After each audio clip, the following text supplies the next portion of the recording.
Selamat pagi kekasih Yesus Kristus. Majelis Jemaat GKP Rawamangun dan tim multimedia mengucapkan selamat pagi, selamat menjalani hari-hari kita bersama dengan Roh Kudus.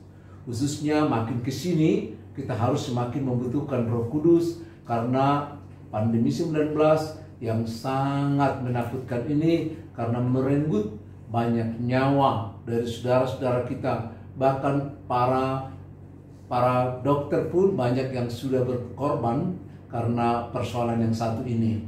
Ekonomi kita juga semakin terpuruk karena kita tidak bisa berproduksi sebagaimana mestinya.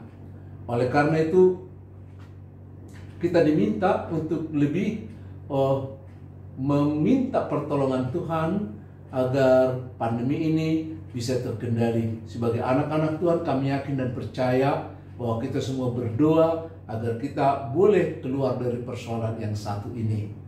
Sapaan rohani kita pada pagi hari ini adalah merupakan sesi ke-11 dari kabar keselamatan mengenai iman.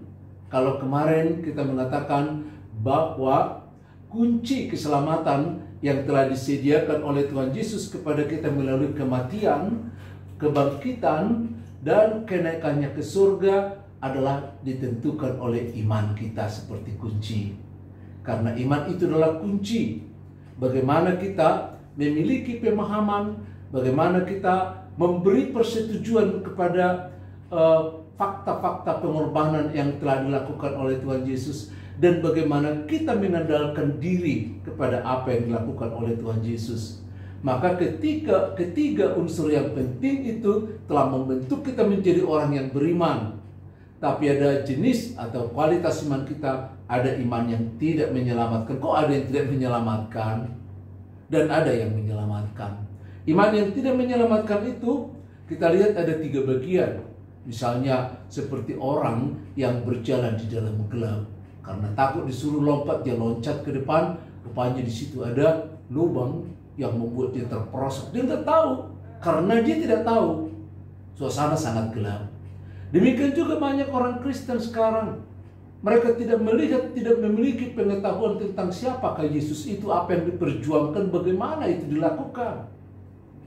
Ada banyak orang Kristen hanya Kristen di KTP-nya, tidak memiliki akses, tidak memiliki pemahaman dengan Yesus Kristus. Contohnya, buktinya kita lihat, ada banyak orang Kristen tidak bisa berdoa, apalagi bersaksi.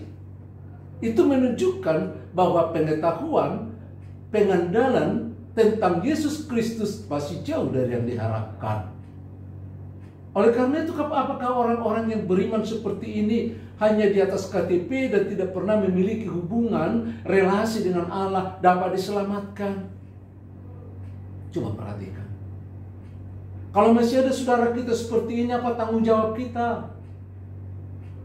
Kita harus mendekati mereka. Kita harus membawa mereka kepada Tuhan supaya hidupnya berarti di tangan Tuhan dengan memberikan kesaksian, bahkan juga memiliki hubungan dengan Tuhan, bukan hanya Kristen di atas kertas, bahkan Kristen di atas akta, baptisan, CD, pernikahan, tapi bukan di dalam perubahan pemikiran seperti yang dikatakan di Roma 12 ayat yang pertama. Saudara-saudara, iman yang tidak menyelamatkan yang kedua adalah hanya berdasarkan pengetahuan. Sekarang makin banyak orang Kristen yang sangat gemar mempelajari firman Tuhan. Mereka belajar, mereka berdiskusi. Di gereja ada program PA ya. Ada PA pemuda, ada PA seksi perempuan, ada PA seksi pria, ada PA seksi lansia, ada PA ibu-ibu. Banyak sekali PA di gereja sekarang ini, penelahan Alkitab, tapi nggak pernah pekabaran Injil. Satu hal yang sangat timpang ya. Ada banyak PA, tapi nggak ada PI, nggak ada pemberitaannya. Kenapa? Karena nampaknya penelahan Alkitab, pembelajaran, bahkan ibadah itu kita hanya senang apabila kita mengetahui, kita memperdebatkannya mati-matian, tapi hanya dalam ilmu pengetahuan, bukan membiarkan firman Tuhan itu menguasai hati dan pikiran, perasaan, dan kehendak kita. Hanya di tataran intelektual. Ini sangat berbahaya juga. Bahkan kita sudah senang, kita puas, kita bangga dengan seseorang yang tahu tentang firman Tuhan, memiliki pemahaman yang luas dengan firman Tuhan. Saudara-saudara, Tuhan Yesus juga mengecam para ahli Taurat yang sangat tahu, sangat paham, sangat hafal dengan firman Tuhan.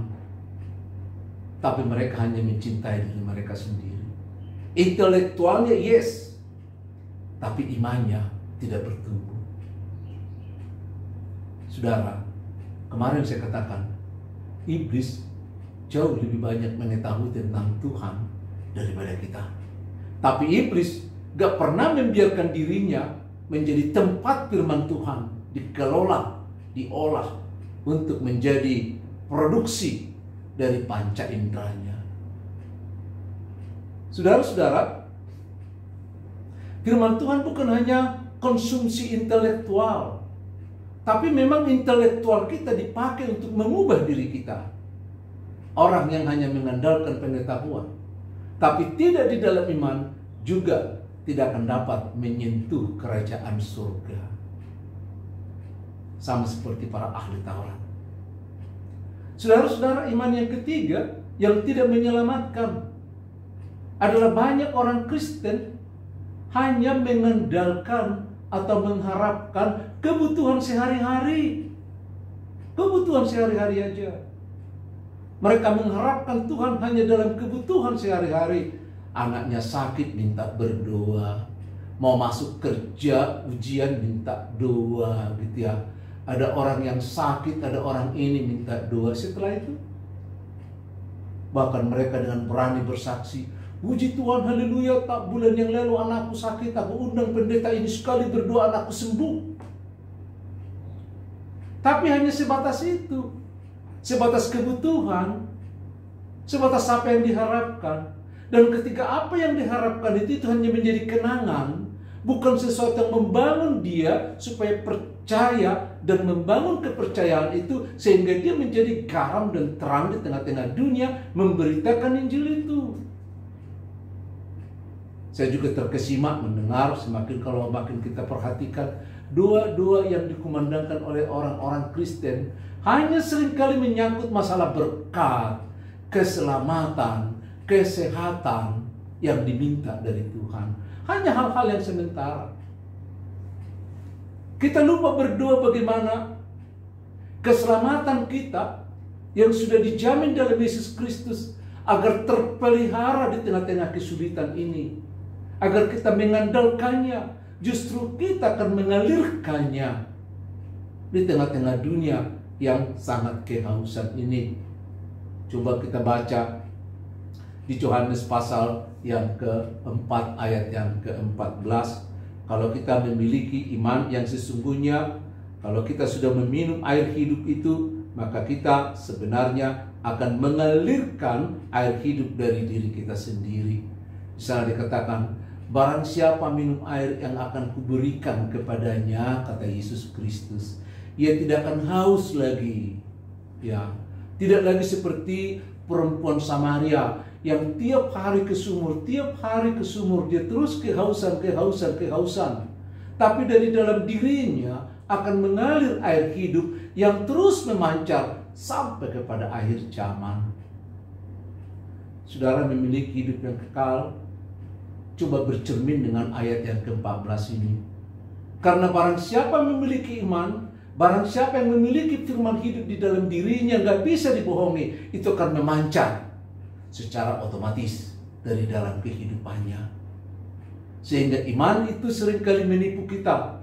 Iman yang hanya melompat berjalan dalam kegelapan, tidak tahu apa yang dilakukan, tidak tahu siapa yang dipercayai, tidak membangun hubungan dengan Tuhannya sehingga ia tidak bertumbuh.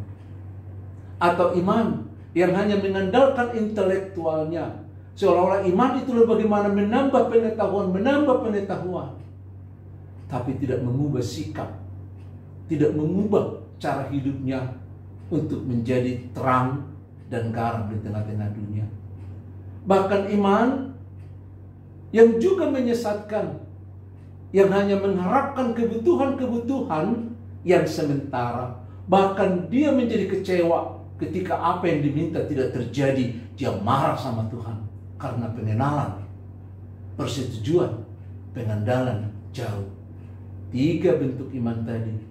Iman melompat dalam gelap, iman yang hanya mengandalkan pikiran, iman yang hanya mengandalkan meminta hal-hal yang sementara, tidak akan pernah membawa kita dalam hidup yang kekal. Kalau demikian, bagaimana iman yang menyelamatkan itu? Kita bahas besok. Shalom.